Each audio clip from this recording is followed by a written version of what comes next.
Now let's continue with polynomial prime factorization, and this time we're going to concentrate on factoring out the GCF as our first step. After you've factored out the GCF, then you're going to have to pick the appropriate procedure based on whether you have a binomial, a trinomial, or 4 terms. And again, we're not going to spend a lot of time on the technique after factoring out the GCF since we have other videos that go through that. Here's the first one. Please notice that you're supposed to first factor the GCF and then use guess and check. I notice all 3 terms share a common factor of 2, so I factor that first. This is a good candidate for guess and check. There's a very limited number of ways to factor this trinomial. I use x plus 3 times x plus 1. One last point. This is telling us to first multiply these two. That's what this set of parentheses is telling us. And then to multiply by the 2 last. Of course, multiplication is commutative though, so we don't really have to worry about the order that we multiply these 3 factors. So the tradition in a case like this is to remove the non-essential parentheses and write this as our final product. Try this one. I notice first both terms share a GCF of 3. Once that's factored out, I notice my binomial is the difference of 2 squares. I'll think of this as the quantity 2x squared minus 1 squared. And that would factor to 2x minus 1 and 2x plus 1. How about this one? All 4 factors share a GCF of 2.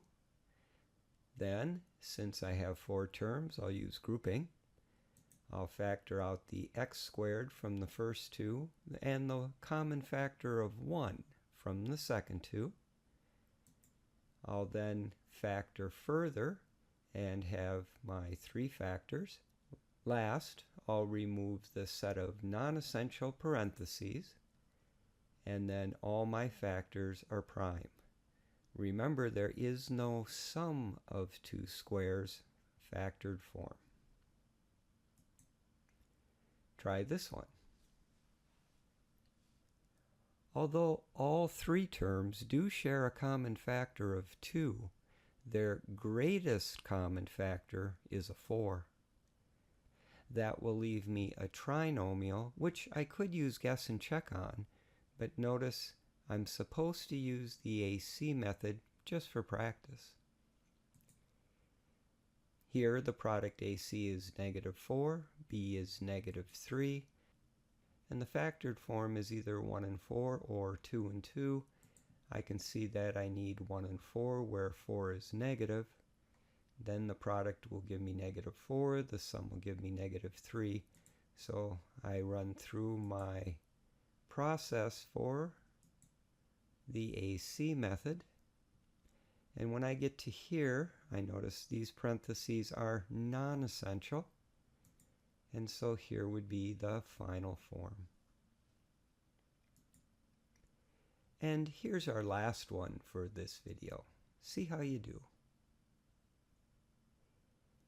First, I'm going to write in standard form. I notice the GCF is an a squared. Once I take that out, I have a trinomial, and the directions ask me to use guess and check.